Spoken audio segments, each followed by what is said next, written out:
that. Thank you so much. So this is the long-awaited time that we've been looking at and trusting that we come together and just look at beyond 12th August for Zambia. And we have been looking at Zambia, reading about Zambia. Some of you in other countries, you've been trusting God to say, let this pandemic come to an end so we can visit our great nation, Zambia, in the next few weeks. We were supposed to be in Zambia with my family, but again, because of what is happening, we can't travel, but we love Zambia to bits. And today we are privileged just to have Mr. Mwewa come through just to talk to us and also share some of his experiences in Zambia, the great nation of Zambia, and the real Africa, as it were. And I just want you people to just help me, even as we welcome this great man that is doing great work in our great nation, Zambia.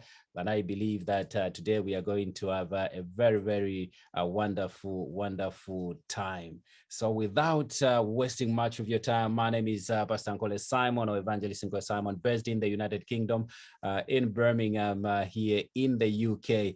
And I've been running these talks, especially during the pandemic. This is our second year. We've dubbed it Understanding the Times. If we don't understand the times, the seasons, if you don't understand the seasons, you may be putting on wrong dress code when it's so hot, and then you have all the clouds and your temperatures going up and down and everything. But it's very, very important to all of us to understand what is the time that we are living in, and what is it that we are seeing, how is it that we are looking at, especially in this season. And today our topic is just Zambia after 12th August, or beyond 12th August. And to discuss this great topic, we've got Mr. Simon Mwewa of Simon Mwewa Lane, all the way from Lusaka. And because he's our special guest, I'll cross over to Lusaka. Welcome, Mr. Mwewa. And who is Mr. Simon Mwewa? Over to you, sir, in Lusaka, if you can unmute, sir. Thank you, I'm muted. If you can unmute. Oh, there we go. That's it. Can you hear me? Yes, sir. Okay. I've just realized something. You're not going to believe this. I'm looking at your panel of people. I'm looking there. It says Priscilla Muntemba. Is that Priscilla Muntemba? That's the only one we have in the whole world. And I had no idea. You know, she's my childhood friend. Is it? There you go. There you go. About 135 years ago, her and I were kids in Zambia, and I had no idea. I'm looking at her and thinking, that looks like Scylla there, but it didn't click until now when I looked at her name. and it is me, Chiti, and you better make this talk really good. Otherwise, your friend. And then, Bamwila, before you go any further. Mwewa, not Mwewa. Mwewa, yes. Empire. I'm one of the person who used to meet you at one point, but you see, I used to come to your place, Nabanevas Mumba. when you were staying near Manda Hill, Fiashi. That's very good. Damn good history. But if you ask Vanevas at Namuishwa Patrick Chirufia, Wakamieva, I used to work with Vanevas. So we came to Lusaka. Amazing. Welcome back. Yes, sir. Who is Mr. Simon Mwewa? And where does this name come from? And who is Mr. Simon Mwewa? The man who is known all over the place. And you see here people from all over the place are recognizing, and the people you fed who came to your house. Of course, let's go to Lusaka, Mr. Mwewa. Who is Mr. Simon Mwewa? Well, let me tell you, first of all, before I begin, my friend Priscilla Muntemba there is probably just shaking her head thinking, these guys, they think they're talking to somebody important. This guy is just a regular guy. Because wow. she knows me from A to Z, this girl. That's very good. Well, let me backtrack. Simon Mwewa Lane is not my name. My name is Chitambala Mwewa. That's my given name. Yes, I opened a Facebook page called Simon Mwewa Lane in honor of my late father, because we have a road, a street that's named Simon Mwewa Lane. And so I opened this Facebook page, and the original idea was to just show life in and around the CBD, you know, and the idea came from, I'm not sure if you guys know, I'm pretty sure you know, the Beatles, you know, the British band, the Beatles. They came out with an album, and on the album cover was a picture of them crossing a road called Abbey Road. And Abbey Road is a very famous road in England. If you walk up to a child, anyone from a child to a senior citizen, and you ask them in England, anywhere in England, where is Abbey Road? Chances are they will tell you where Abbey Road is. So the idea was for me to create a road that everybody would know. So I created this page, but over time it evolved into a page that sensitizes our public on things like cleanliness and personal hygiene. We were one of the people, we were just one of the people. We're not the main big puzzle, you know, big piece of the puzzle. We sort of helped the president push this idea of making Zambia clean, green, and healthy. It's been an arduous task, but we do it nonetheless.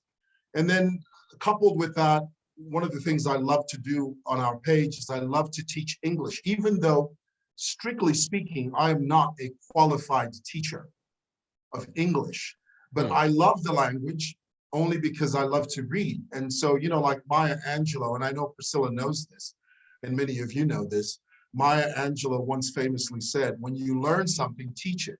When you receive, give it, you know? And so that's the whole premise of coming up with different words and how to correctly pronounce words. I noticed that in Zambia, we have and it's a foundational thing.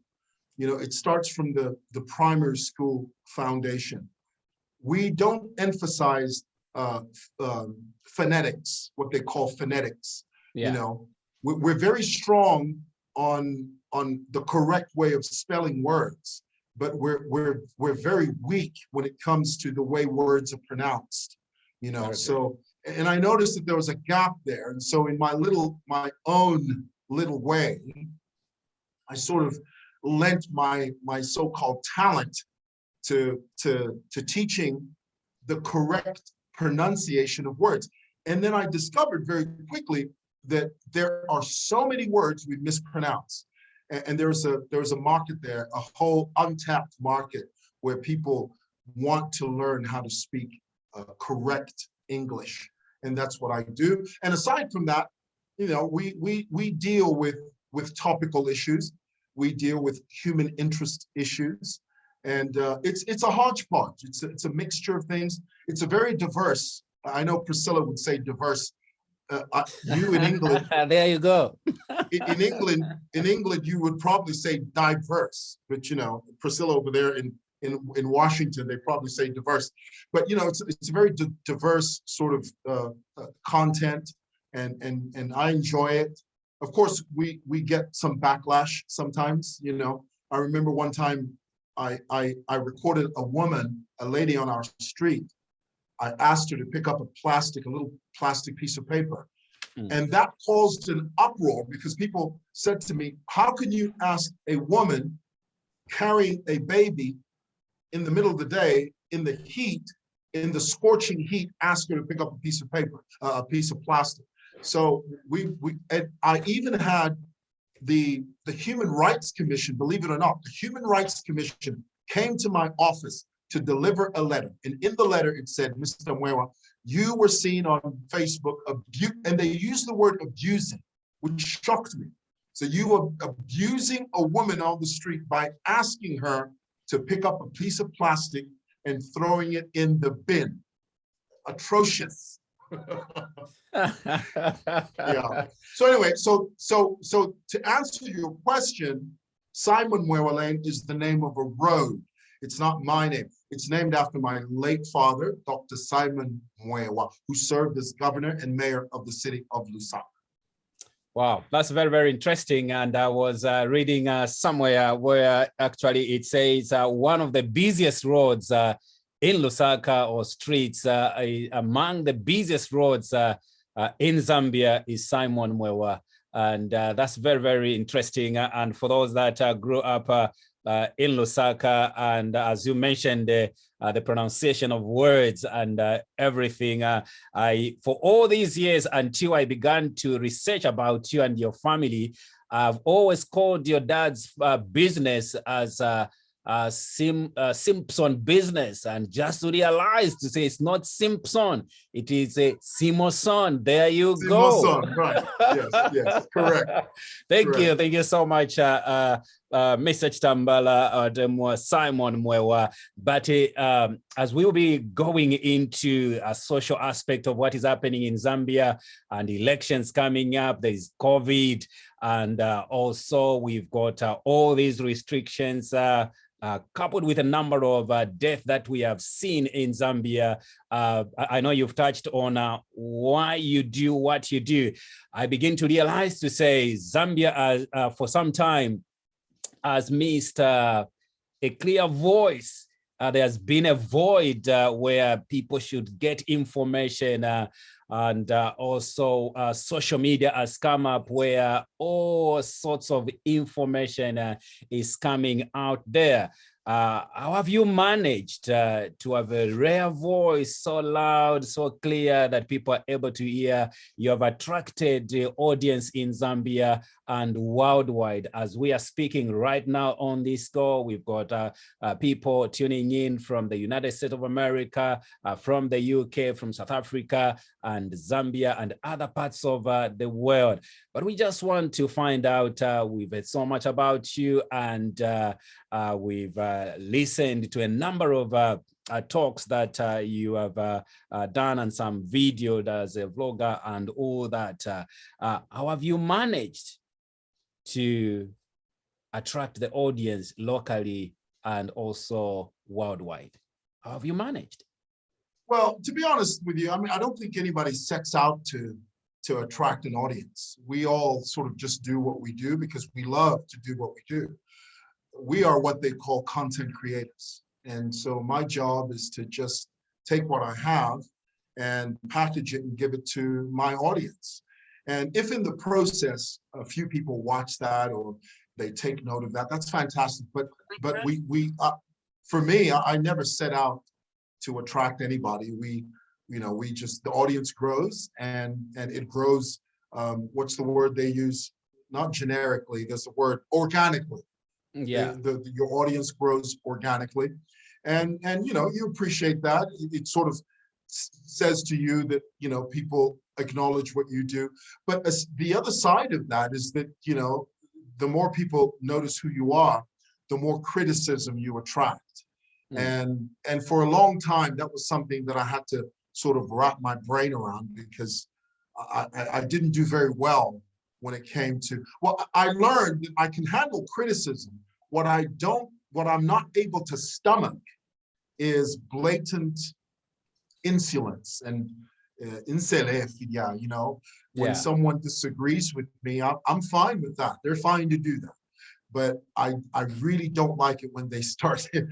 But then again, people say, well, that's what leadership does, and so one of the things that comforts me is that every president that's ever been president, even Joe Biden over there in England, I know Priscilla would say this, is, those guys, they go through all kinds of insults, and I don't know how they do it. But anyway, so to answer your question, we just love to content create. And in the process, a few people take notice of you and they acknowledge you, and that's great. Okay. All right, that's very, very interesting to note, but I can assure you that people follow you from all over the world, and there are a number of topics that you cover, which are very, very important and shaping the future of our country. I know you may not realize because when you deal with these audiences, as you are saying, some people might insult you and others might say, oh, look at this guy, Chitambala is just an audience seeker, he wants attention and all that stuff. But before we move on to the elections in Zambia and how the mood is, some of us, we can only read in papers. We are not on the ground to check what is happening. We can only read in the papers, but you are there and seeing what is happening. But before we do that, the question that I want to ask you is that most of the bloggers, TV stations and vloggers and all the social media and other stuff, people may start just with a good voice and with good intentions. Before long, we realize that they become the mouthpiece of the powers to be, or the government or the opposition. What's so different about you? Or maybe in the next few years, we'll hear someone will say doing what he was doing, or Mr. Chitambala was doing what he was doing because he was backed or bought by this political party. What could you say about that? Well, I'm not bought by anyone. I consistently say that my position is I am pro-Zambian. I am non-partisan. My platform, or our platform, if you will, is non-partisan. We want to promote a spirit of Zambianness. And in the process, we call ourselves pro-Zambians. And of course, there's several other platforms that are pro whatever it is, either green, blue, red, whatever the case may be. But to answer your question, no one has bought me, or I don't even know what that looks like, to be bought. What does that mean, to be bought? You know, my idea is that somebody walks into your office and hands you a huge suitcase full of cash and says, Mwewa, say this. That has never happened. What has happened, though, is people spend money to advertise their content on our page. And we accept that. You know, the Patriotic Front, the PF, I will tell you now, and this is not something that I'm just trying to sort of blow up. It's there for you to see.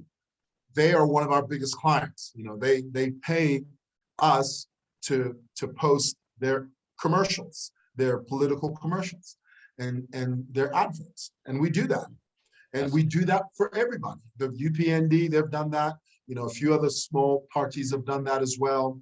So we're open to everyone and anyone who, we give everyone a rate card. We say, look, you want to advertise on this platform, this is what it's going to cost you. If you're interested, call us. If you're not, you know, that's more power to you. So so if that's what you mean when you say, are you being bought? In that sense, people buy airtime on our platform and we sell it in turn to them. And that's the extent of monetary exchange. It's never a case of, I'm going to give you so-and-so, so say this. That's not the case. That's very good, Mr. Mwewa, to learn that as you are doing the work, you are doing what you are best at, and also providing a platform for every Zambian, and also promoting the Zambianness, as you put it. Now, let's come to the crucial aspect of Zambia is going to the polls in the next 15 days.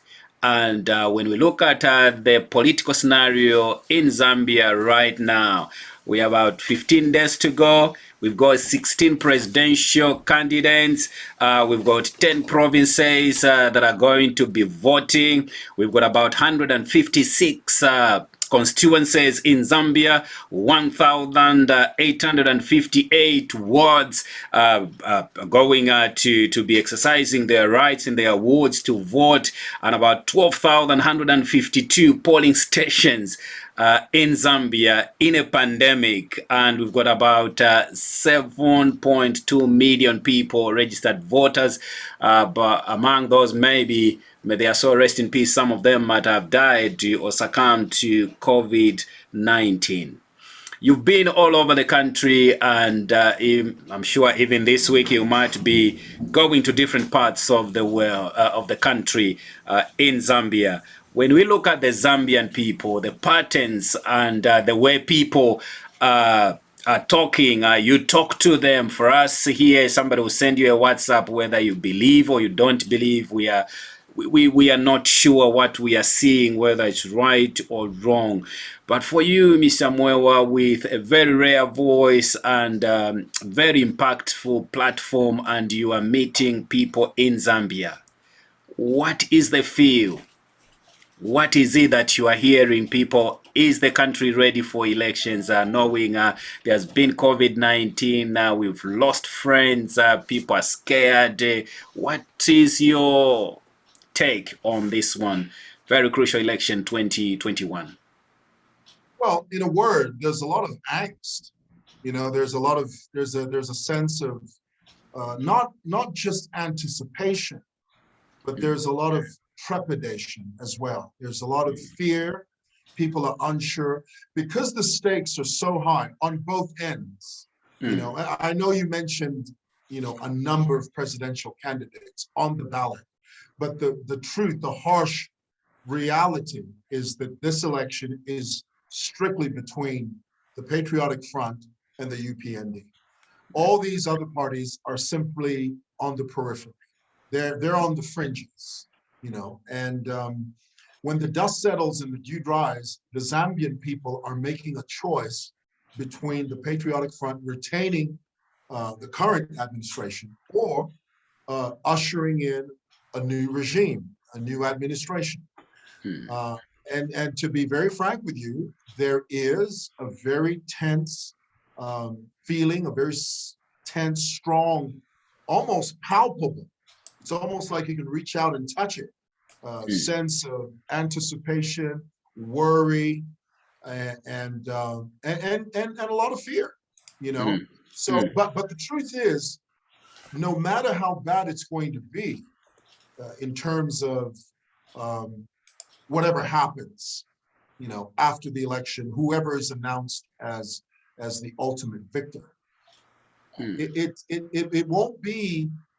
I don't think it's not going to be an open shut case, because really on the ground, it's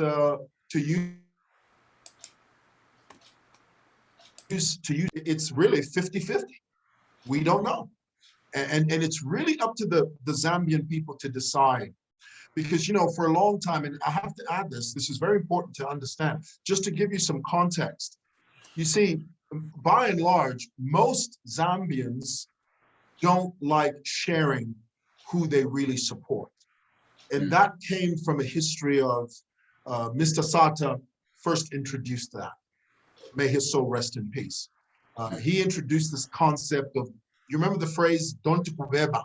Don't kubeba. Don't tell them. The idea behind that slogan is pretend to be one thing, but then do something else when you go into the ballot box. That was the whole idea. So because of that, we now have an electorate that is not very comfortable. If you walked up to the average Zambian now, for instance, my building is located directly opposite the biggest market in the whole of the country, City Market. City Market is the biggest, the most populated. You walk in there, and I've done this, I do this on a regular. You walk up to the average lady, the average marketeer in City Market, ask them point blank, who are you going to vote for? They won't tell you the truth. Now, the UPND, they've got their own version of Don't Kubeba. It's called being a watermelon. Watermelon. The concept, the idea. Yes, the idea is that you are green on the outside, but in your heart you are red. Right. And so when you go to vote a certain way. So what you have then is an electorate that is not telling you the truth. This is the reason it's very difficult. You know, I know Priscilla would say this, and I know you in England, you know, you guys have polls. You know, you've got these polls where, you know, you go around, you ask, what's the average? What do you think? And those polls, they give you an idea. They give you a sense of where you might go. They're not airtight. They're not 100% accurate, but at least they give you they give you an idea of where you might go. In Zambia, conducting a poll is almost near impossible to get an accurate picture of because people have this idea that, no, why am I telling you? In fact, why are you asking me who I'm going to vote for? Who are you to ask me that? And what are you going to do with that information? That's the idea. So because of that, people are not forthright. So to answer your question, what I'm seeing on the ground is there's a lot of pretense. There's a lot of people are saying they're one thing when they're not. It's all convenient. It's all an issue of convenience, you know, and what benefits whoever that group is, you know. And I see it with everybody. For example, the guys that are there now, most of what they call the foot soldiers, you know, the guys on the ground, they do what they do not because of conviction, but because they want to hold on to what they have. If perchance, and you know, democracies being what they are, Zambia is not a totalitarian state. We're not a monarchy. So because we are a democracy, chances are it's possible, and it's very feasible that a new regime could be ushered in. The moment, if it happens, the same guys on the ground who scream loyalty to the current administration, the same chaps will be screaming loyalty to the next. Hello. Okay, please, if we can have all the mics muted. Thank you very much. We can hear some noise in the background. Thank you, Mr. Mwewa, for that. So we are looking at a very difficult situation.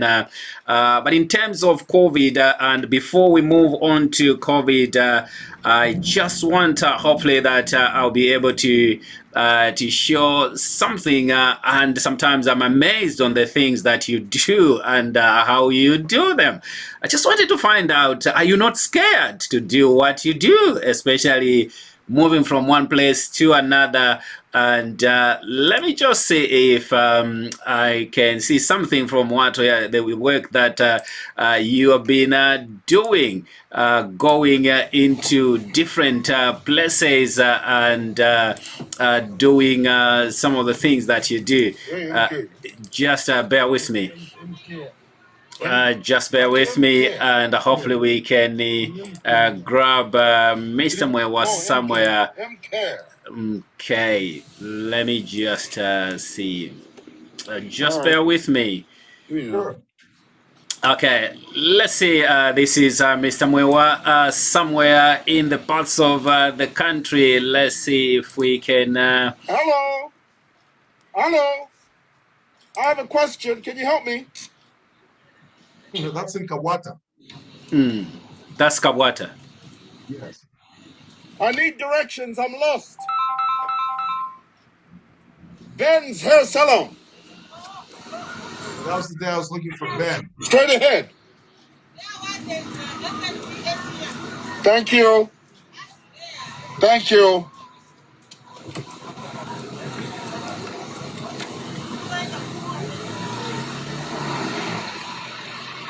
FNB.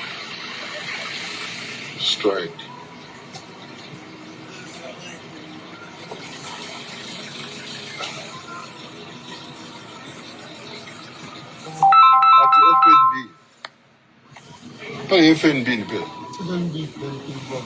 Oh. Hello, guys, I'm lost. I'm looking for Ben's hair salon. That's market. This gate. All right, okay. This gate. You'll have to. Okay. hopefully we get some sense. This is the man we have today, Mr. Simon Mwewa, or Mr. Mwewa Atemwa Chitambala, with all these lovely names. Yeah, before we move on to COVID situation and connected. Did you say Atemwa? Atemwa. What does that mean? That's not my name. Atemwa is a Bemba word to say just like not part of your name.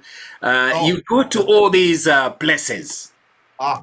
Are you not scared of being attacked or anything? What's the feeling when you are doing all this work? Well, you know, I love being spontaneous, and when you get to my age, you know, you pretty much know where you're going. I mean, it's not unfamiliar territory.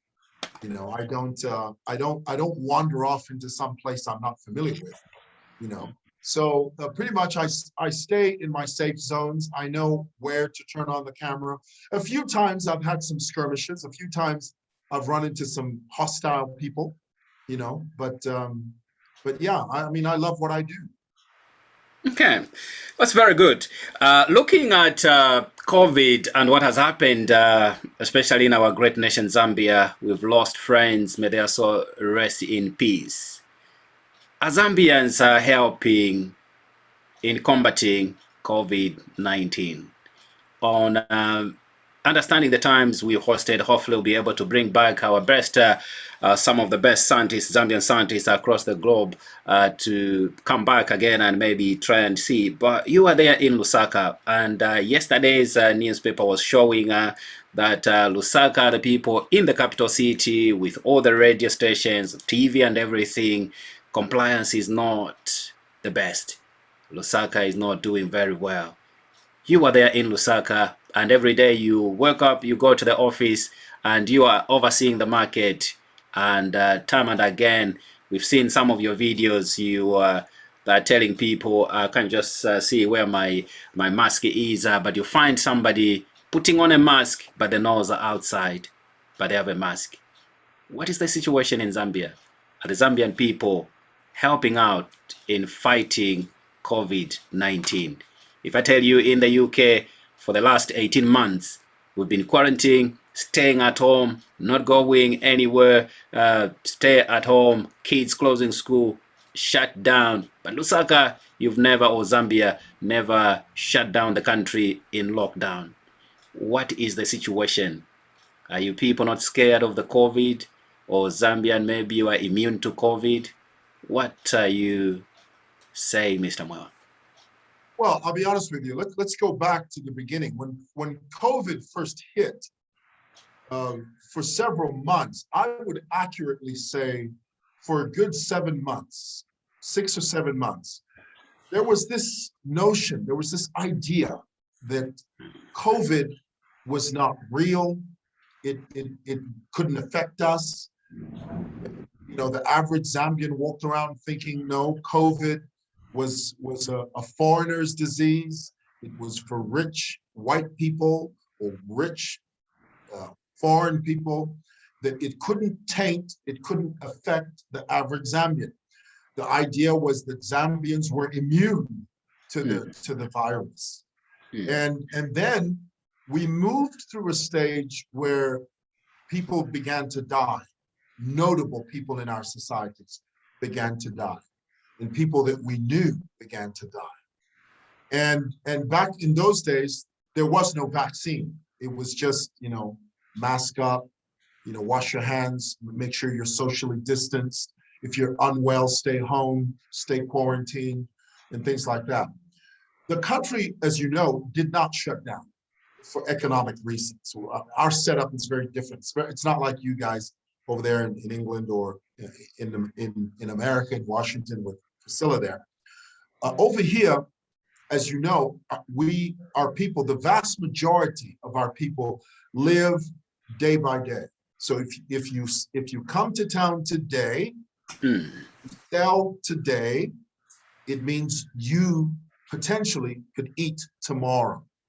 But if you don't work today, it means you will not eat tomorrow. So the question of the whole country being shut down was simply unattainable. It was simply impossible to do that. So we had to have a different approach. You know, about the extent of closing down that they did do was, you know, shutting down schools. For a time, we shut down public places, bars. But even then, the compliance level under these instructions were very, very low, you know. But the moment here in the recent past, because so many people have been dying, and we started seeing it on the news, the statistics that were coming out of Lusaka City Council. In the past, they had so many burials a day. At its peak here recently, they were telling people, Lusaka City Council was telling people, your funeral services, your funeral processions have to be broken down and brought down to the bare minimum, 15, 20 minutes, 30 minutes max. You go in there, you do your thing, you leave. Someone else comes in. So many people were dying that City Council was not able to keep up with the number of people dying. The guys that were selling coffins, you know, there was a very well documented piece that was on television and on social media. The guys that sell coffins, they were overwhelmed with people dying and people coming in to buy coffins. Now, the other struggle was, and you know, thankfully, you know, mankind is he's such a genius. Now we have a vaccine. You would think that we now have a vaccine that people would be running, people would be falling all over themselves to get the vaccine. But oh no, honey, not over here. You have to convince the people that the vaccine is a good thing, it's going to help you. Just to convince the average Zambian that the vaccine is good for you, that was another mountain, big mountain to climb over, because the average Zambian felt, well, what's in the vaccine? What is it? What are they injecting in us? And then there was this whole conspiracy theory that many people bought into, all because of social media. You know, there was all this nonsense going around saying that, you know, the reason this vaccine was created was to decrease the population, all nonsense. But here's where we are. The Ministry of Health, and this is something that every Zambian needs to do, is you have to point your people to ask them to listen to the right voices. The only voice that's the right voice is the Ministry of Health. It's not your pastor, it's not your prophet. You know, we have so many jokers running around here. Yeah. They call themselves prophets. They're telling their people all kinds of nonsense, and they're listening to it. You know, for us, I mean, my whole family, I don't know about you guys in the panel, but as soon as the vaccine arrived, conventional wisdom told us that get the vaccine that's available. Don't sit and wait for Pfizer or Johnson & Johnson or AstraZeneca. Whatever vaccine is available, get that and get it quickly. And when you do that, you're in a better place, you know. And so to answer your question, there's the compliance levels are very low. It's only now that we've seen a slight uptick in the number of people going to get the vaccine, you know, because here recently, many of them were waiting. They're saying, no, I can't take that one. I'm going to wait for Johnson & Johnson. Well, there was no guarantee that Johnson & Johnson would show up. It has here in the last 2-3 weeks. We have Johnson & Johnson now. And as you know, Johnson & Johnson is 1 shot. AstraZeneca is 2 shots.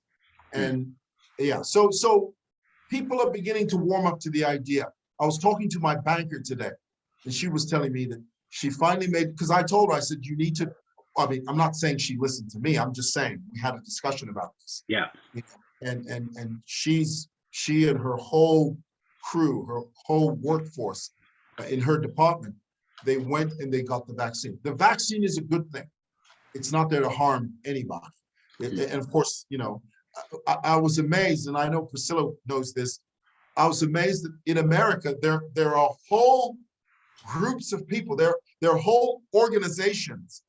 Their job is to be anti-vaccine, which is unconscionable to me. You know, yeah, but over here, it's on an individual level. We don't have organizations that are against the vaccine. It's just certain people that speak against it, you know. And so I can imagine the uphill battle that you guys have in order to convince your population to take the vaccine. Wow. Thank you so much, Mr. Mwewa, and I'm sure people may have some few questions. I'm sure people will be asking. Of course, we've got people as well in the UK and other parts of the world that have been championing all these theories and school of thoughts to say the vaccine as this and that. But as you are saying, so now maybe what do you think will help us? I know that on the 14th of April this year, Minister of Health, Dr. Jonas Chanda, officially launched the vaccination program, and I think Zambia, we received about 228,000 doses, and I think a few weeks ago Zambia received some more vaccines. Is the perception changed? Are many people getting the vaccines, and what is it that we can do to help our people to get a vaccine? I've had my vaccine, double dose of the vaccine. How is the perception? Are people lining up? We saw in some papers people lining up and all that. And there was some article in one of the newspapers to say, oh, I paid for my vaccine. All those stories real? Is perception changed in Zambia concerning the vaccine, knowing and also looking at just the death rate that we have seen? I know you are not an expert in that field, but all of us, we may not be in the medical fields, but when it comes to health, all of us, we must do our part, including myself as a pastor. I have to lead by example. I need to get the vaccine. We need all these health facilities. That's the reason they are there, and we point them to the doctors to give them the right information. Is the perception changed in Zambia when we look at the vaccines and also masking up and also social distancing? Well, let me first of all say that, and this is something that I've made public. I've talked about this publicly. One of the things that should have happened that didn't happen at the very onset of the arrival of the vaccine is the president and his entire cabinet. What they should have done was to go and get the vaccine. It was very important. And I've made this very clear in videos before this and many other videos.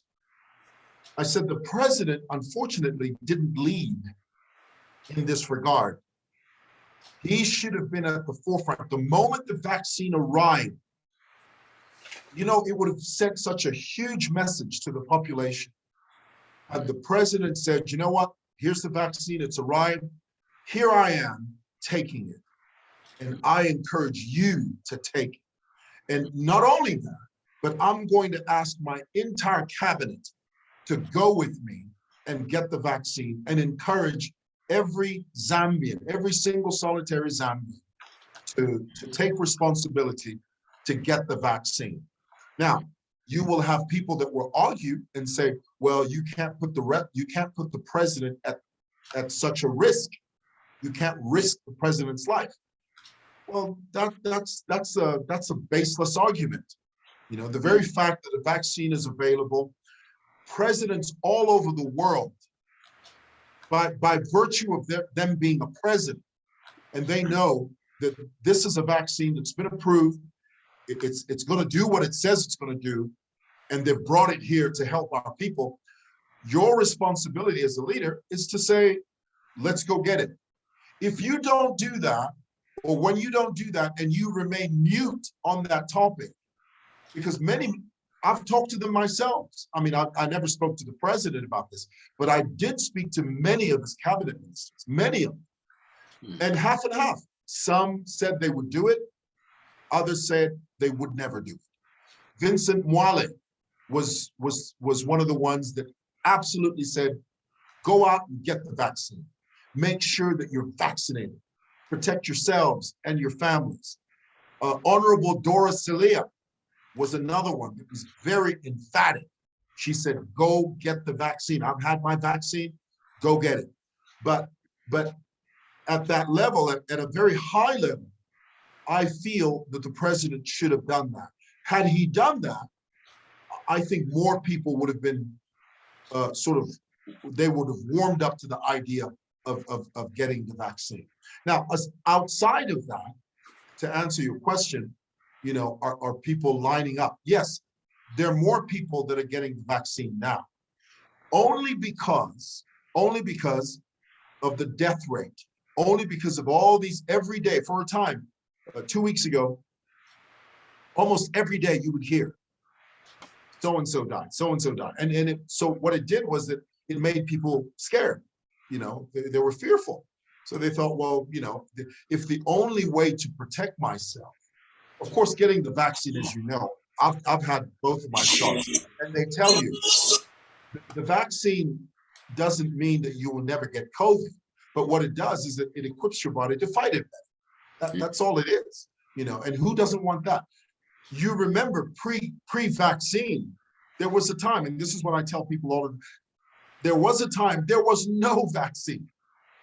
All we had was this thin veneer of protection, you know, in the name of masking and washing hands. And so, but everyone was scared. We were thinking, you know, the thing about testing, and this is, I constantly said this about testing was an exercise in futility.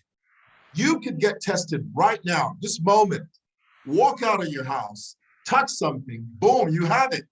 So testing was not the answer. What the answer is, being vaccinated. Over there I'm not sure about Washington, Priscilla would know better, but in England, we've seen people playing football games. They've gone back to playing football. Why is that? It's because people are being vaccinated. That's why. Thank you. Thank you very much for that. And I'm sure all of us, as we are listening to Mr. Simon Mwewa, Atemwa, Mr. Chitambala. Oh, I'm using word Atemwa. I'm Bemba from Chinsai. I'm so spoiled with Bemba. We have all lost our beloved ones, and I'm sure the message that we are hearing today as we listen to Mr. Chitambala of Simon Mwewa Lane, and we are witnessed, I don't think from the time I was born in the 70s to today, or maybe from the time I was mature enough to begin to realize that there is death in life. I've never seen people die in numbers the way I have seen during the COVID. And it's never too late. We need to take this message in our families and also tell our families, I know it's difficult with culture.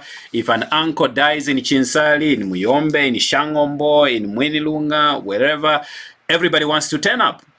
And you know to say my uncle has died of COVID, but people still want to go to those funerals. Before we come back to Mr. Chitambala, and we'll be winding up, and those with questions, please either you post them in the chat, and we are here today on Understanding the Times. But I want you to listen to this. We hosted a few, should be about either last year or early this year, some of our Zambian doctors on COVID-19, and then we'll come back to Mr. Mwewa just to see how can we improve our lives. This man, you've amazed me how you do things. I watched one of your clips. You are moving with a bottle of water and you couldn't let go, throw it in the streets, and you began to ask where the bin was. I was thinking, this man, where does he get all this? And he kept asking, do you have a bin around here? And everybody says, no, we don't have. He says, but where do you throw the rubbish? And you've been championing good habits, and I believe that as Zambians, we need all of us. We must be a voice for our great nation, Zambia. But let's listen to some of the Zambian scientists, what they had to say on COVID when we hosted them on understanding the times. Let's listen to this. So she's leading a group, and they are meeting together with those on the ground in Zambia to try and eventually build a resuscitation council. We're also looking at family medicine in Zambia. We've teamed with the University of Zambia. Dr. John Musonda, based in South Africa, has put together a team where we want to develop family medicine so that we can anchor primary health care in Zambia. Because you know what? Statistics show that non-communicable diseases will overtake infectious diseases as the most common cause of death by 2030, according to statistics. So we better prepare for that. Another program we're doing is cardiovascular. Dr. Sula Mazimba and the University of Virginia in the US have teamed up with Gaza so that we can develop cardiovascular medicine in Zambia to more robust than it is currently.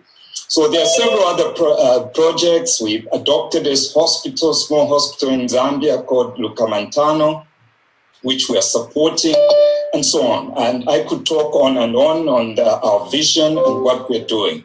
But ultimately, we are open for more members. We have created a website where you can... Let me just fast forward. That's Dr. Kajila of Gossip. To take cognizant of the fact that ADDI is also part of an organization that supports this kind of initiative. And I acknowledge Dr. Arikana Chambori Kwao, who is putting in so much effort in uniting Africans across the world. And so I'm looking forward to...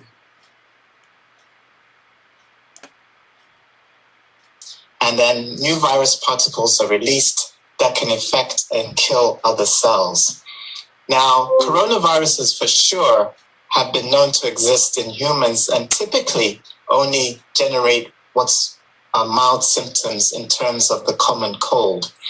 The particular virus which causes COVID-19 has been called severe acute respiratory virus, coronavirus 2, so SARS-CoV-2. That's Dr. Joseph Nkole, one of our Zambian scientists working on vaccines. And the fact that it is able to cause severe illness and disease is a very true characteristic of the virus. So COVID is very, very real. It's spread by this particular virus, which we've characterized in the laboratory. And from human to human, it's also very easily transmitted. This is usually by aerosol droplets when one coughs, sneezes, or is talking to a person who has the virus in their system. So it is a very real virus. It's a very serious virus, which can cause very serious and devastating effects in individuals and can cause severe illness. Thank you. Thank you so much. Okay, those are some of well-accomplished Zambian doctors. We've hosted them on Understanding the Times, and hopefully we'll bring them back again to look at the situation in Zambia. Now let's begin to wind up, Mr. Chitambala. How can we improve our lives? I know you've been to different parts of the world, and you are back in Zambia, and you are making it in life, and your passion is to see Zambians move forward. You need to tell me what that means, brother. Now, what is it that you think we can do beyond this year's election to begin to improve our lives, improve the nation, and just our livelihood as a nation, as a people? What are some of the things you think we need to be doing? You've crisscrossed the country, spoken to different people, different audiences, and you've rebuked people that are doing wrong things that are detrimental to our nation, people that form groups and they're trying to intimidate people, do this and that. And you've spoken against drugs, you've spoken against bad behavior in our country. What are some of the things you think beyond these elections we can maybe begin to do as Zambians or improve on to improve our great nation, Zambia? You know what it's so interesting you asked me that, because what's lacking is a sense of being a law-abiding citizen. We've lost that. Everyone is a law unto themselves. People don't respect authority. And I use that in a very loose, general way, because you see it everywhere. There's a sense of entitlement to everything. You know, you owe me something. You owe me a living. The only way I'm going to be where I need to be is if you give me money, or if you open the door for me, or if you make my life better. There's this idea that someone owes you a living. The government owes me a living. If there's something wrong in my neighborhood, the government needs to do it for me. If the garbage is not being collected, the government needs to. There's this idea that, you know, there's a sense of entitlement. For me, when you say what can be done, I'm hoping that we can be a people that just respect the law. You know, be a law-abiding citizen. Try that. You know, don't break the law at every turn. You know, and I know that sounds a bit self-righteous, especially in your cultures where you guys live, where, of course, not everybody follows or abides by the law, but you have a code over there where generally people sort of abide by the law, generally. Every so often you have people that break the law, they suffer the consequences of that. I'm not talking about that. I'm talking about a sense of lawlessness, where the law doesn't mean anything. That is the country we're living in now, in Zambia, and that's the truth, you know. And I'll give you an example. Something as basic, just basic, regular. There's this guy, what's his name? Innocent Kalimanchi. Yes. And you know, I've been very critical of him and his kind for a very long time. Was he calling himself commander? I think something like that. I think I might have watched some of his. Yeah, these guys are troublemakers. I mean, these are guys that, for example, he's the type of guy. Recently, they commissioned these bridges. You know, the bridges that the president commissioned? The flyover bridge. Yes. Before he was arrested, and you know, those bridges are very busy. You can't stop in the middle of the bridge. You get involved in a very bad accident because people are moving at top speed, and the bridge is meant for you to use it. This guy, Innocent Kalimanchi, stops right in the middle of the bridge, and he just starts to shoot the breeze. He just starts to talk on the phone. On the bridge? Yes, just for the sake of doing it. Because this was before his car was, remember there was that thing where this was before so everybody knows his car. So he was doing it because he knows that everybody recognizes his car. So he will just stop in the middle, on the middle of the top bridge there.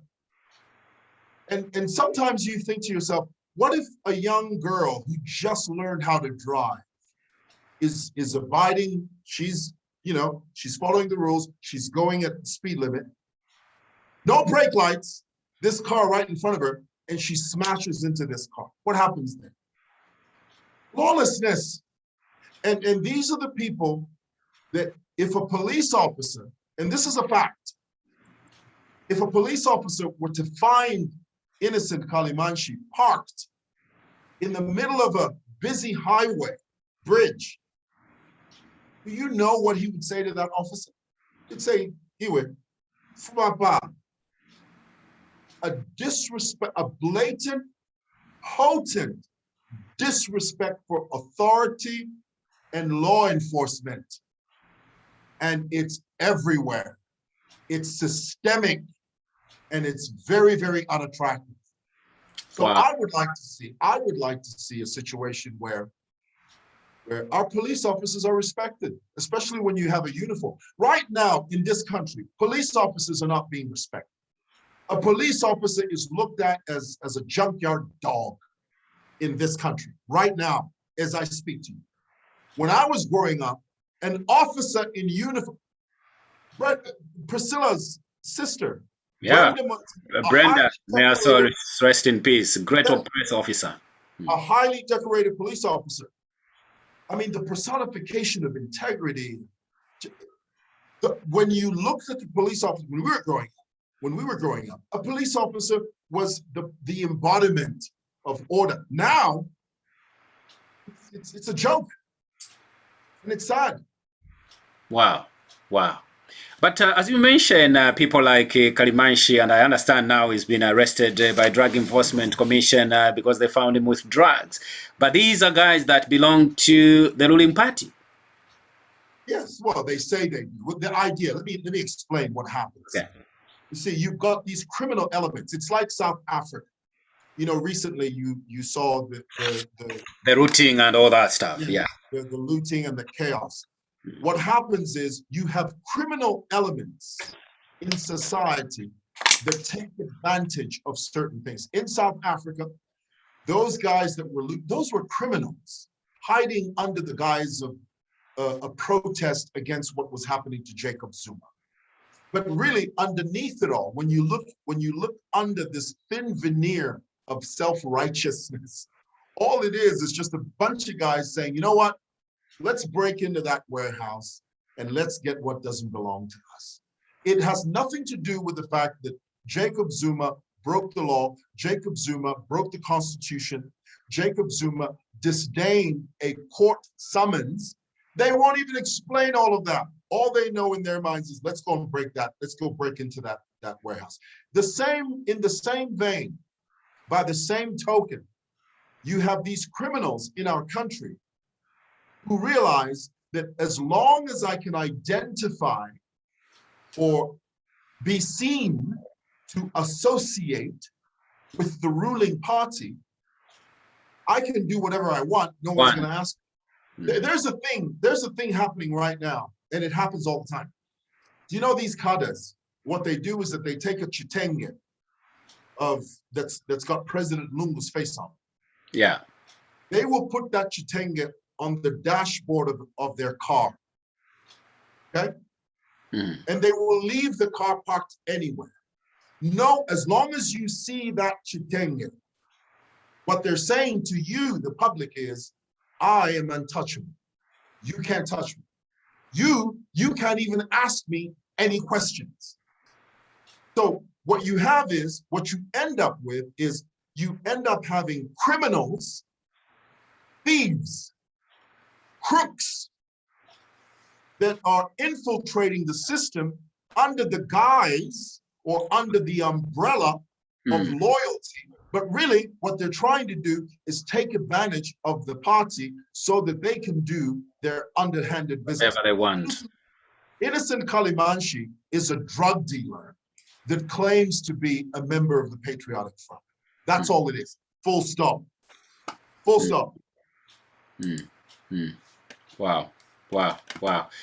That's very sad to note, but we pray that beyond these elections, we can begin to see some sanity in Zambia. And as we begin to conclude, I know of your busy schedules and long day working and everybody on the platform, and many people will have some questions to ask you directly. I just want to find out, I saw on your page, all of a sudden we see this debt swap. Up to today, I have no idea.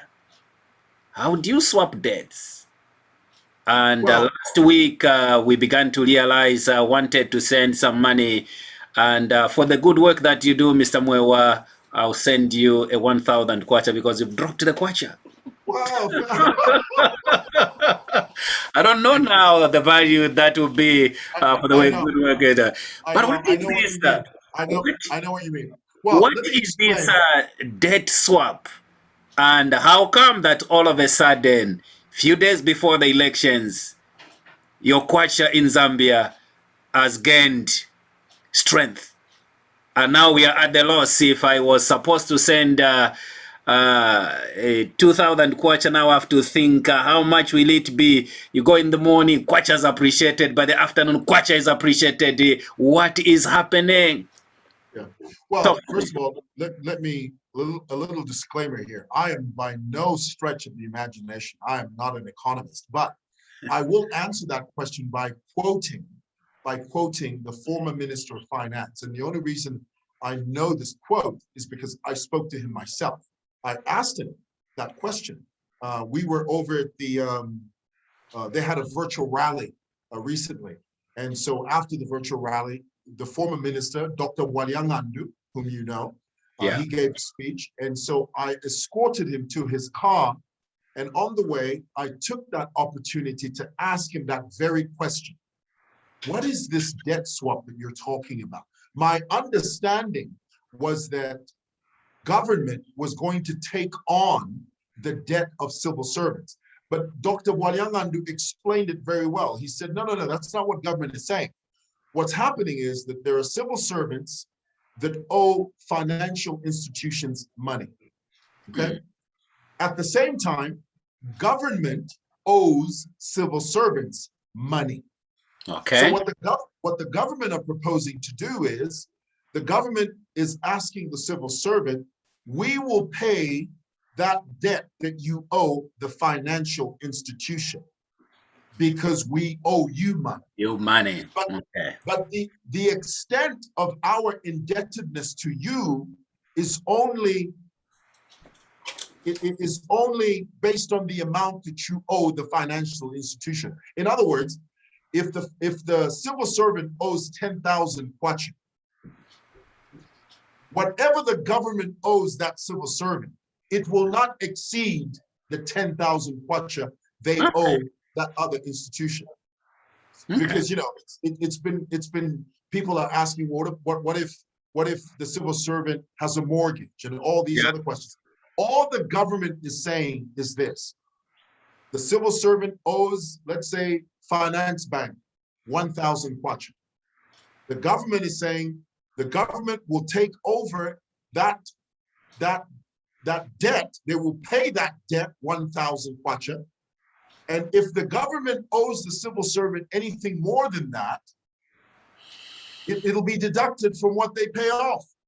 Okay. So, and so many people have been confused about this. I was confused about it until I asked about Walyangandu, and he explained it to me in very simple terms. I don't think I've explained it as well as he's explained it. No, at least we've got an understanding now, because I was just thinking, okay, here's the government. A few months ago, we were told they were struggling to pay the national debt with IMF and everything, and now the government, which is stressed financially, now taking on the debts of civil servants. It was difficult to swallow, but as you have explained, that's much better.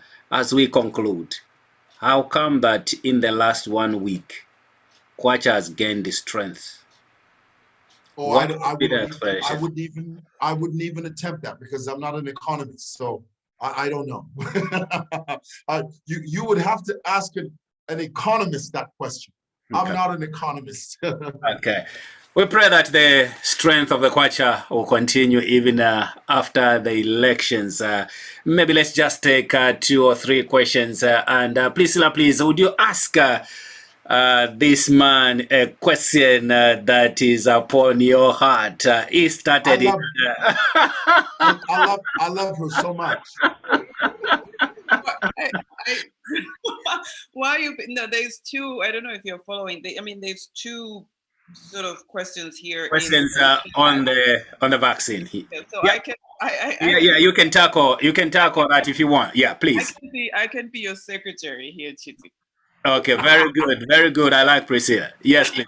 So here's this one from Paul. As much as it's heavily cultural, attending funerals in person in large groups is highly irresponsible to an extent during a pandemic such as COVID-19, because during other pandemics such as cholera, people manage to stay away. What's the difference?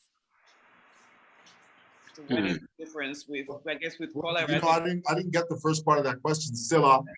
As much as it's heavily cultural attending of funerals, because that is, our culture is you go. If you don't attend a funeral, people will talk about you. Oh yeah, sure. So, but obviously with cholera, and maybe it is we conveniently forget that in cholera times we did stay away. So what is the difference then with why people would stay away with cholera and they don't stay away with COVID? Well, the difference is it's obvious. I mean, this virus, this COVID-19, is light years ahead of cholera. I mean, even when we had cholera, there wasn't this frenzy, this feeling like this feeling of doom, like a dark cloud hovering over the world. You know, cholera is very different from COVID. It doesn't even come close to COVID. And so the difference is COVID is very different from cholera. You know, COVID is a worldwide pandemic, you know, that hit everybody so hard that at one point we didn't even know what to do, you know, but now, of course, with the vaccine. But in terms of attending funerals, there is this accepted idea, this notion that when you don't attend funerals, people understand now. In the past, you're right, Scylla. In the past, if you didn't go, people would want, well, why didn't you go? Why didn't you come?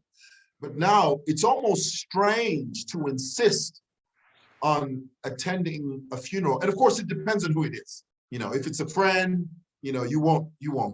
Of course, if it's your mother, you're gonna go. You're gonna arrange that. But, you know, distant relatives, friends, people don't tend to go. That's my experience, and that's been my observation. Thank you, Priscilla. What was the next question there? Any comment on the rate at which the vaccine have been manufactured and offloaded on the market, considering that COVID is a relatively new condition? I think to answer that question, if you watch the video that I did with Joseph Nkole and Gazip, which I showed part of it, he did explain as to how that behind the scenes in the labs, our scientists have been trying to work hard with modern technology to see how best they can fight diseases and everything. So with the COVID coming in, I think Joseph Nkole did mention, Dr. Joseph Nkole did mention to say the rate as Mr. Chitambala has mentioned, the speed at which COVID was taking lives necessitated that the scientists, they had to work extra hard and double their speed in terms of finding a solution. Otherwise, it was just something else. Up to today, we are seeing that the devastation of COVID-19 has really affected almost every family, every country on the planet Earth. So there are some good answers there as to why they had to speed up, and it has passed the efficacy and all that. Actually, Dr. Joseph Nkole, who is a Zambian, is part of the team that have been working with Johnson & Johnson to work on the vaccines. So they have verified some of these informations and ideas that people were trying to put across to say the short time that they have produced the vaccine can't be a good thing to give to human beings. But again, science has helped to see, even as we are speaking, Israel, who the nation that has vaccinated the larger population of adults, UK as well, we have seen that the results are good. The infection rate, hospitalization has dropped here in the UK because a number of us have been vaccinated. So there are some good results that are coming, and data being collected to show when the population is vaccinated, the larger population, and they are easing up restrictions, they are seeing the difference compared to countries where people have not been vaccinated. So we appreciate, that people get vaccinated. Yeah. Priscilla, did you want now to ask him a question? No, not more a question, more of a comment. Yeah, sure. For fuck's sake, I don't even know what I'm going to say. No, I'm very happy to see you, Chiti, and this has really been I'm so happy to see you. I am offended that I have come to Zambia and hang out with you, and never once have I been featured in any of your videos. Can you imagine? And I can testify, I'll be the witness. Please, when you go, no charges, no nothing, airtime booked, and Are no you one should kidding time me? you, no timekeeper to time Priscilla. Please go ahead when COVID is over, go to Zambia and I would give love me. to have her. That I have Her missed. heart I right do. there. I do miss going back home. No kulia kwe fitumbua. That would be Yes. great. If we actually will be Yes. allowed to buy anything from the marketplace, but Yes. Yes. Yes. No, I Mr. look forward to that. Mr. Saya, you had a question for Mr. Chitambala. Please go ahead as we begin to wind up. This is a talk where we are looking at Zambia beyond the elections. We've got a nation to defend. We've got a nation to develop. Priscilla knows we feature time and again on some of these meetings. We love Zambia, and we have to do everything we can to make sure that Zambia moves forward and Zambia prospers. Mr. Saya, what have you got to ask Mr. Chitambala? I think we can't hear you. There's no volume. Maybe your headset. Try to see which one will work well. We can't hear you. Maybe if you take off the headset from the computer and then see if the sound comes on.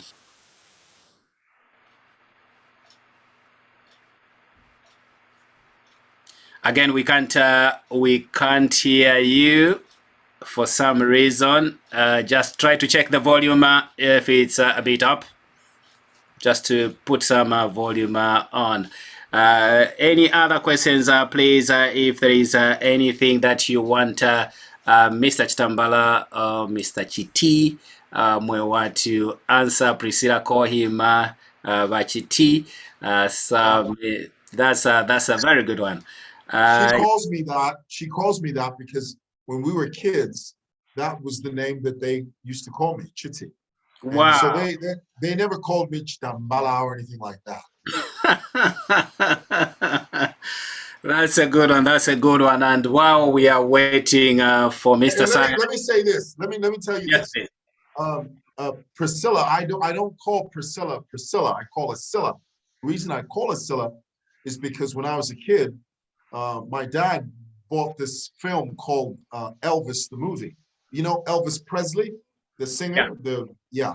His wife's name was Priscilla, but he never called her Priscilla. He always called her Scylla. And so when I first met Scylla, that's what I called her. I called Scylla. I never call her Priscilla. That's very good. As we wait for Mr. Saya to try and check it, how much is the volume, drop it to 0 and then back increase on it. Any other questions, please, for the people on the call today as we interact with Mr. Simon Mwewa or Mr. Chitambala of Simon Mwewa Lane TV in Lusaka, Zambia, beyond 12th August. Life must continue. Zambia must prosper. Life must improve for our great nation, Zambia, and all of us. We are part of the solution. Anybody, please, with a question to ask Mr. Chitambala, even as we begin to wind up. Anybody with a question, either you can use electronic hand so we can see.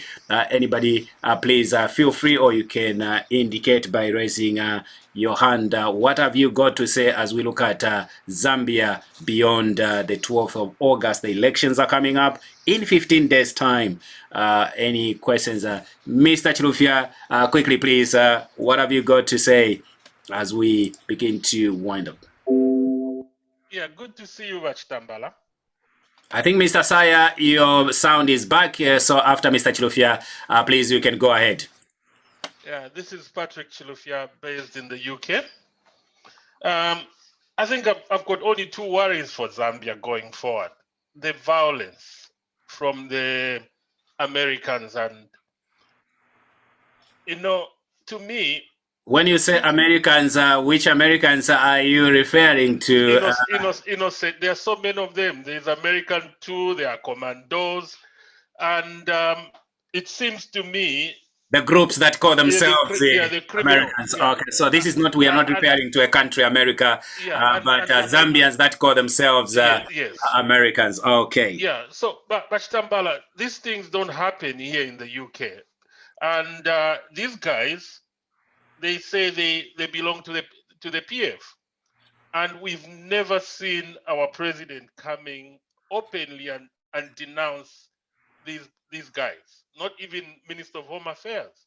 I remember the Minister of Affairs did, but we expect the president, we're going towards the elections. And these guys are causing violence everywhere. Look at the fighting for the bus stations, control the stations and the markets. You remember your good friend, the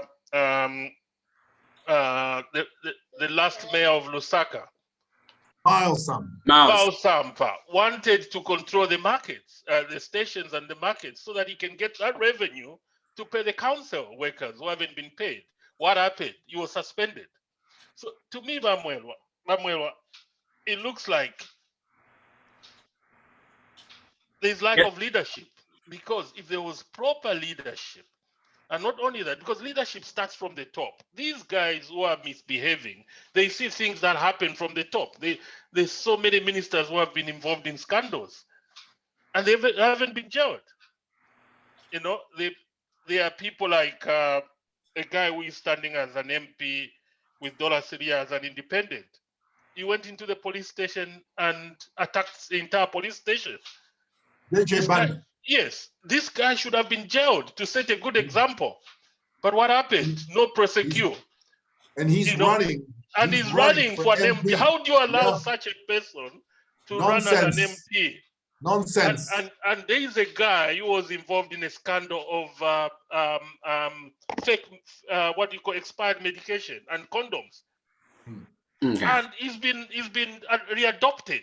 So these are the things that makes these criminals to behave like that. To start with, the PF should have denounced, the president himself should have denounced these criminals. Look at Gussie. 52 people died in Gussie. Up to now, we're talking of last year, February. Nobody has been jailed. Okay, so we want to see some order in the country. So we need, but Mwewa, we need, how do we, because look at the revenue of the council. Council workers should have been paid the money that comes from intercity. Actually, what I hear is they are fighting for that control. So we need to see some order in the market. So we need leadership.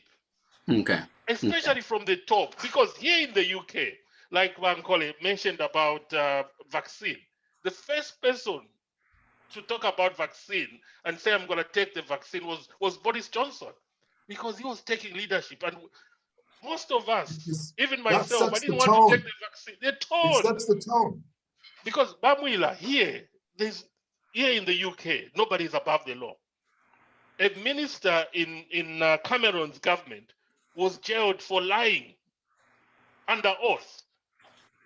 Okay. All right. I think we get so that's a tone you need to set. And then the other point, Bamwila, wanted to I think Tambala today you've got all sorts of names. You have Bamwila, you have Mwewa. So please. The other thing is we're going towards the elections. And for an election to be credible, it has to be free and fair. So we need fair elections. We've got a situation whereby the two powerful policemen, the woman and the man, Kagaja, the pig, we call him the pig, Police Inspector General. They are warning HH that if he continues, going out and give out his mask, and then the law is going to deal firmly with him. Okay. Now, Bamwila, Mwewa, your best friend CK is busy having rallies. Over the weekend, he had a rally in Twapia. We saw it everywhere, thousands of people. Okay. Before Twapia, he was in Ron. And then he's moving all over the country. We've never seen the Inspector General and the other lady, who is the sports lady, issuing such Thank you. statements. So where is equality here? Where is the fair playing field here? Thank you. Thank you. Any comment, Mr. Chitambala, on that one? Yes. Yes. Well, first of all, let me say the council does not own the markets, even when they are supposed to own the market. The council owns the whole city. The municipal is the one in charge of the whole city. Markets, bus stations, all fall under the jurisdiction of the council. But because we are so chaotic, the council has lost control over the markets. Let me tell you, city market alone, forget Munyaule and BH and all the Chilenji market, forget all these other markets, just one market, city market. The amount of money that is generated, hard cash in the market. Angela, your mic is on. Please, if we can mute the mics, we can hear some noise in the background. If we can make sure that the mics are switched off. Thank you. Yeah, so city market alone, the amount, city market is a money-making machine. The amount of money that is generated from there is colossal, but none of it goes to city council, none of it. So all the bus stations, there is not one single bus station that is under the control of the council. All of the bus stations belong to cadres. All of the money generated from bus stations go into the pockets of the cadres. Not one kwacha goes to city council, not one. So we have a problem. So beyond 12th August, we need to begin to see sanity. I agree with you, totally agree with you. I'm sure Bishop Reverend Ben Kasi can understand. I'm not sure if you still remember Bishop Chisenga in Chingola many years ago. They went to the council as a church, Assemblies of God, Chwempala Assemblies of God, and told the council, can we help just for a day to collect the market fees for you? And they said, go ahead. He mobilized the church in Chingola. They went to Chwempala Market in Chingola and collected the money for 2 days. The money that they gave to the council was equal to how the council representatives and other people would collect on behalf of the council in 6 months. They collected it in 2 days. So something has gone wrong. And we pray that Zambia will get back to normality and we bring some sanity in some of these places. It's very sad how a council can fail to control markets and cadres take over. Let's begin to wind up. Yes, Mr. Saya, you wanted to say something and also to comment so that Mr. Chitambala can maybe respond back as we begin to wind up Zambia beyond 12th August this year. Oh, again, your volume has gone. It came back on. I'm not sure what is happening. You came back on. Check the volume on your machine. Let's see, Bakauseni. Please go ahead and ask your question. I can see your hand. Yes, Bakauseni. Yeah, thank you. Can you get me? Yeah? We can hear you loud and clear. It's like you are in Chawama, just next door. We can hear you very well. Yes, sir. Okay. Good evening, Mr. Mwewa. Hello. Nice to have you on the program anyway. My question is simple and straightforward. I just want to take you back slightly to the COVID pandemic. I know we just lost our beloved president, Dr. Kenneth Kaunda. May his soul rest in peace. What I was not very impressed with the current leadership of government, what they did was to take the body around the whole country in the midst of the pandemic. And I just want to, just your view, since you are in Zambia anyway, how you've looked at cases of COVID, because normally what normally happens is when you have such kind of gatherings, because people were all over, you know, around the country, in all the provinces, just following blindly, they forgot about the compliance or preventive measures to prevent themselves from COVID. And the aftermath of that is that that's when you start seeing a lot of cases of COVID going up, and of course deaths, which we've actually seen. I just want your comment or your view whether it was a rightful thing to do by the Zambian government to be able to take the body around instead of just allowing Dr. Kenneth Kaunda to lay in, even in parliament grounds instead, where people could have paid their last respects. Your comment, Mr. Mwewa. Well, I'll be honest with you. I think that the government made a decision that they felt would be inclusive. I think the idea was they wanted the rest of the country, all 10 provinces, to feel part of this process of bidding our first president goodbye. That was the rationale behind it. And in the process of all of that, I think there were members from the Kaunda family who didn't really support that idea.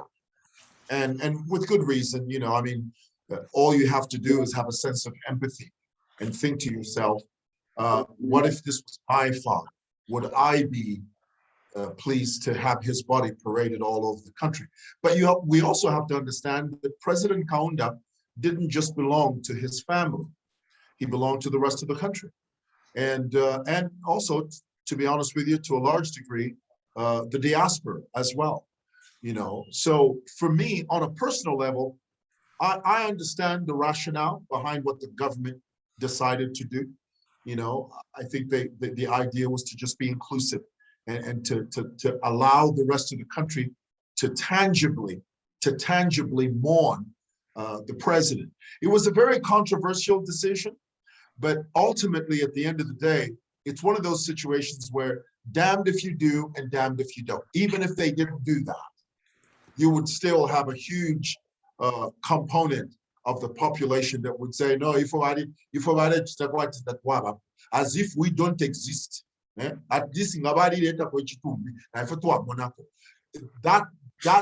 people would have said that, you know.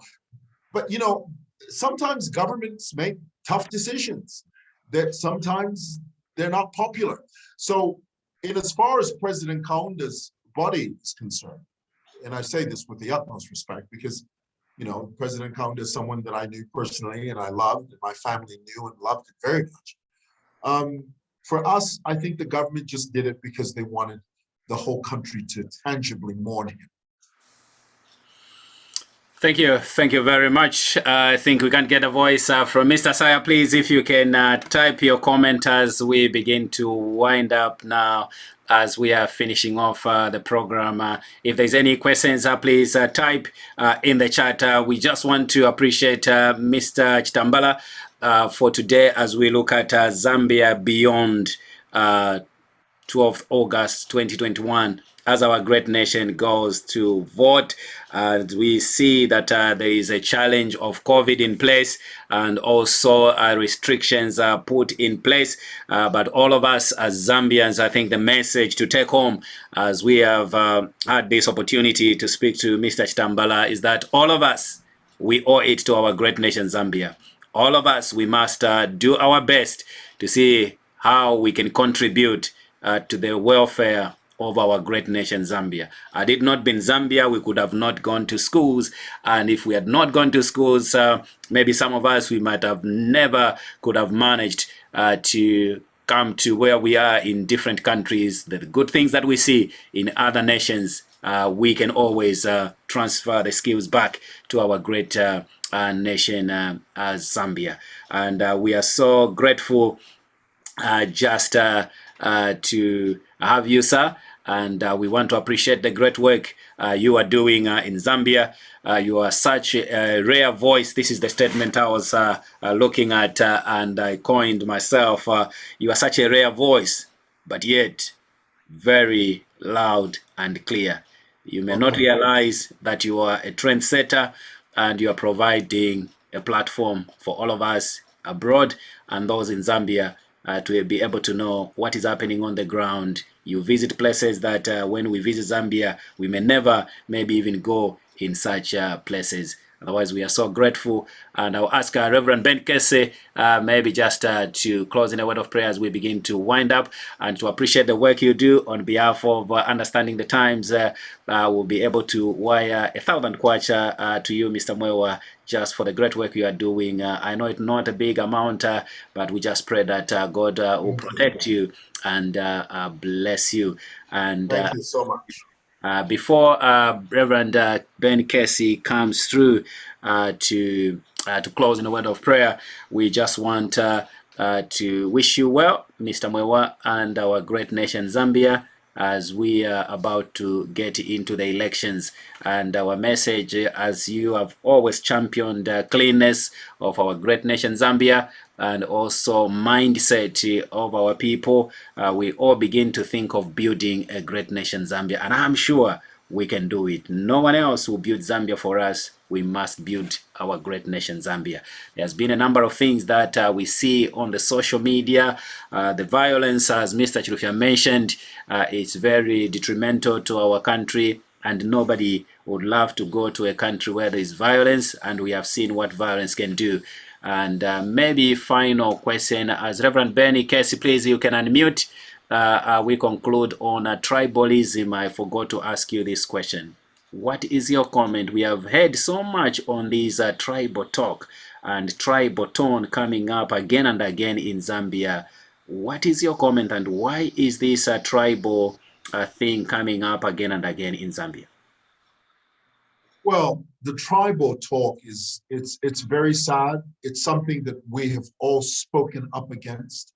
Unfortunately, it's being used as a political tool, and it really shouldn't be used as it's a very dangerous sword to play around with.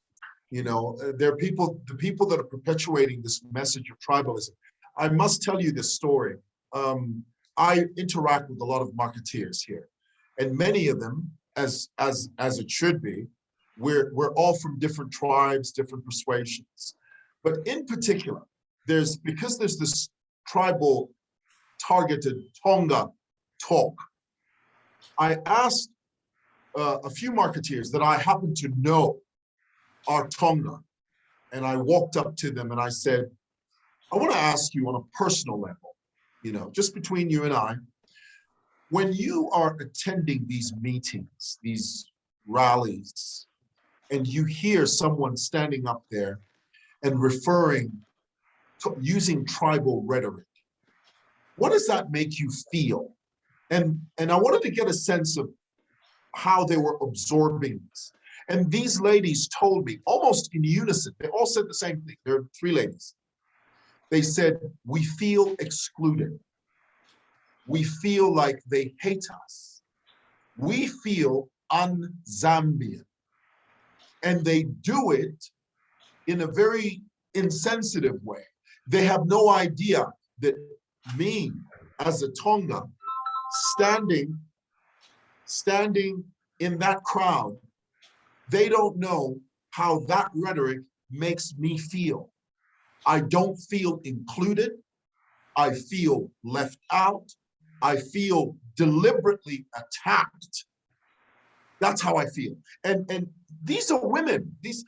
And I made sure that I didn't record them. And they asked me that. I said, are you, because you know they know me as a vlogger.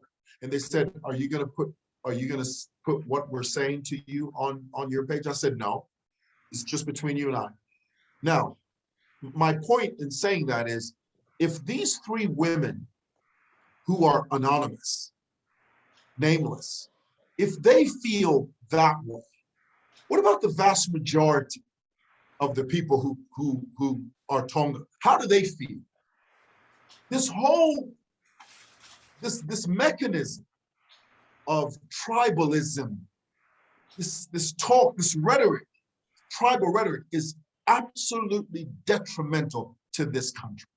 And I'll tell you this, it is being used as a political tool. It is a means to an end. The end game, the perpetrators of this tribal message, they can't see beyond their hand. All they see is this. They don't care, they can't extrapolate, they know the trajectory, but they ignore it. They know what this could potentially lead to, but they ignore it. All they have on their minds is, we have to win at any cost. We have Bachishimba Kambwili's rhetoric, and I've told him this many times. I've said it on my platform. That type of rhetoric is unpalatable. It is unwelcome. It is un-Zambian, and it has no place in our circumference as a people. No place. But Mwila, Thank you. Our president has never condemned that. And then he went to his intestacy. He said, "We are one Zambia, one nation." Okay. Yeah. Thank you. Well, Thank you, Patrick. Thank you. Yeah, I believe that racism, tribalism, no matter what name we may call it, and as Christians as well, we have to remember it's not a good thing. It's evil. God even reminded the children of Israel, remember, you were slaves in Egypt. Do not mistreat any other person, not even a foreigner. Look back where you came from. We are one Zambia, one people. And I pray that all of us will love one another, and above all, because we are Zambians, we need to develop our great nation Zambia. Whatever cost and whatever it may take each one of us, let's see how best we can build Zambia.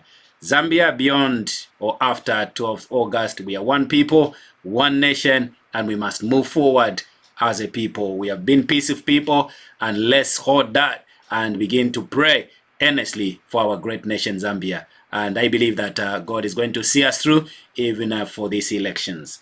Let's cross over to Stock here in the UK, and Reverend Ben Kessie will close in a word of prayer as we conclude today. Over to you, Reverend Benny Kesmwansa. Thank you, sir, and God bless you. It's been a pleasure to meet with Mr. Simon Mwewa, Len Chiti. I don't know how far your names go. Mine is as long as yours. But it's been a pleasure, especially to hear how you have put many things into perspective, especially where the debt swap is concerned, lawlessness, tribal politics, and everything that is going on that is negative to developing Zambia.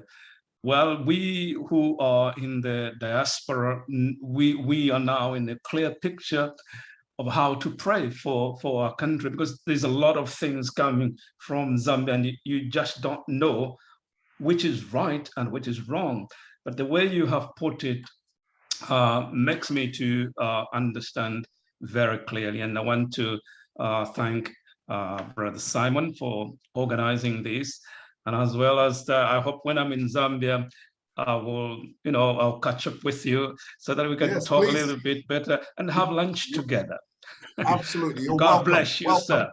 Let us pray. Father, we thank you for this great opportunity that you granted unto us. And thank you for our brother Simon in Zambia, who has put things into perspective. And we just pray for Zambia, our great nation, because we know great things are in store for our great nation.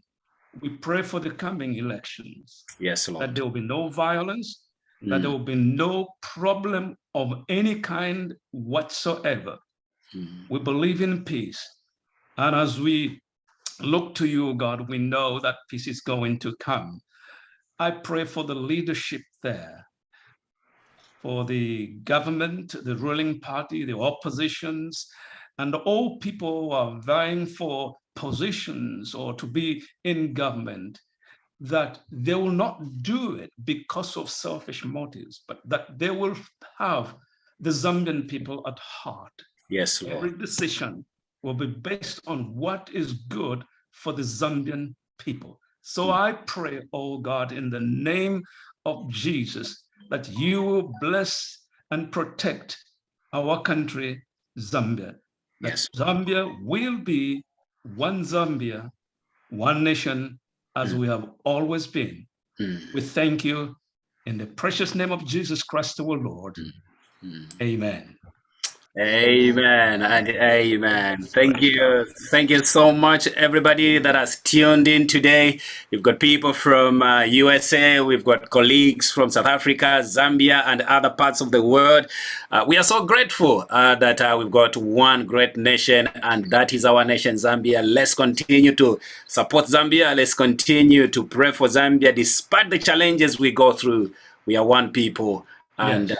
under God, and we shall make it with the help of God. Mr. Mwewa, thank you so much, and we appreciate you, and definitely we'll keep in touch, and we pray, may God bless them here. Thank you so much. God literally bless all. Praise God. Hallelujah.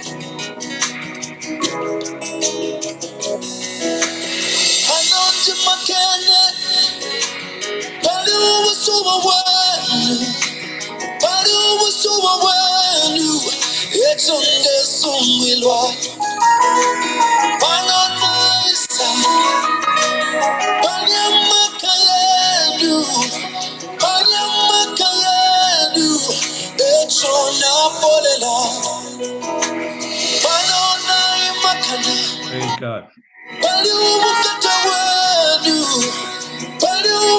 I joined late, Brother Simon.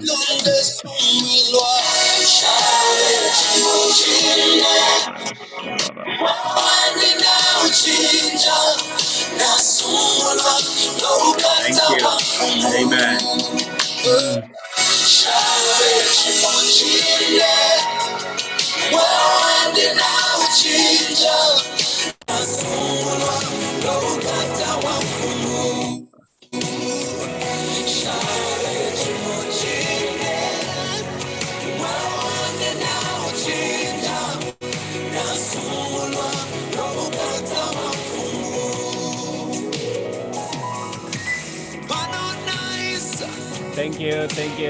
Thank you so much. Thank you, Reverend.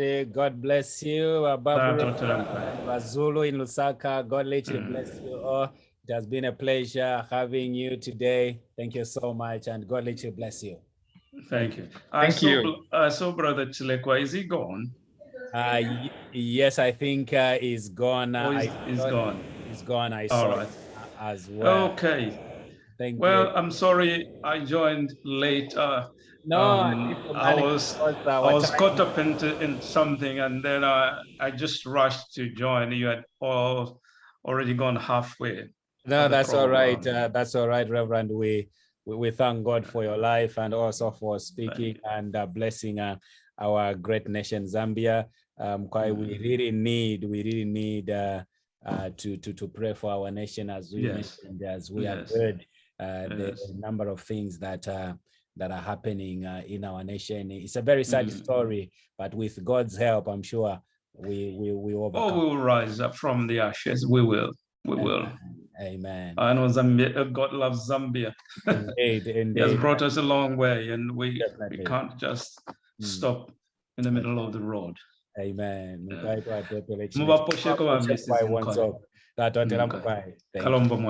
Kalombo, Thank you. Thank you. Bye-bye.